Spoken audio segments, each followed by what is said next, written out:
ये 10 साल के अंदर ही देश जिसकी बड़े समय से राह देखता था कि भारत अपने अर्थतंत्र को दुनिया की तालिका में बहुत आगे पहुंचा है।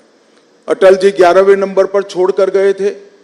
अर्थशास्त्री मनमोहन सिंह जी ने 10 साल में 11वें का 11वां मेंटेन किया और मोदी जी ने 10 साल में 11वें नंबर से 5वें नंबर पर पहुंचा है। और मैं आज आपके कार्यक्रम के माध्यम से देश की जनता को कहने आया हूं, ये मोदी गारंटी है, तीसरे कार्यकाल का आशीर्वाद दे दीजिए। हम तीसरे नंबर की आर्थिक ताकत दुनिया की बन कर रहे हैं। ये 10 साल में भारत मैन्युफैक्चरिंग का हब बना है।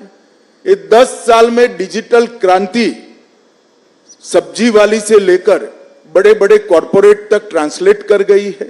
ये 10 साल के अंदर भारत के स्टार्टअप दुनिया भर में धूम मचा रहे हैं।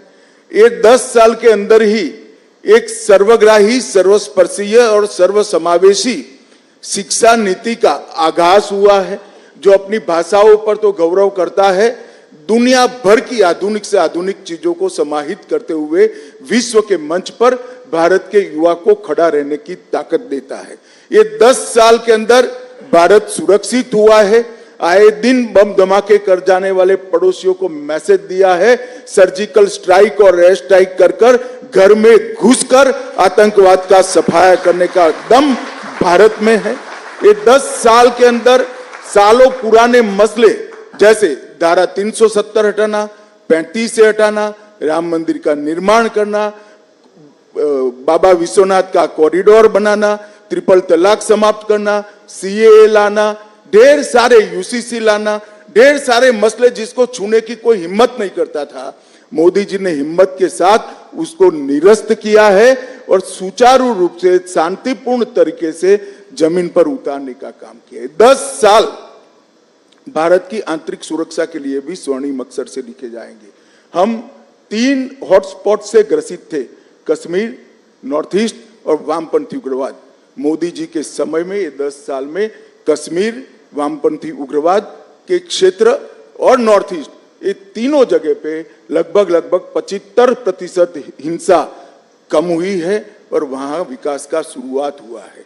और ये 10 साल में सबसे बड़ी उपलब्धि है, पहले देश के विकास के लिए सिर्फ सरकारें लगा करती थी, नरेंद्र मोदी जी ने महान भारत का संकल्प 130 करोड़ लोगों के स्वप्न बनाकर रखा है और मोदी जी के नेतृत्व में 130 करोड़ लोग जब देश आजादी की शताब्दी मनाएगा 15 अगस्त 2047 को, तब महान भारत की रचना के लिए कटिबद्ध है और उनके नेतृत्व में आगे बढ़ेगा। आप जो कहते हो कि लक्ष्य क्या है, लक्ष्य 400 पार का है।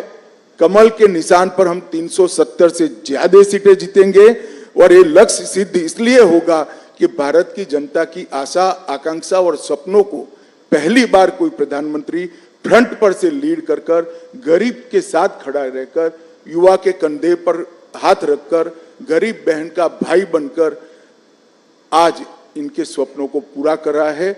मुझे भी पूरा विश्वास है कि मोदी जी के नेतृत्व में भारतीय जनता पार्टी 370 पार करेगी, एनडीए 400 पार करेगी और फिर एक बार मोदी सरकार बनेगी।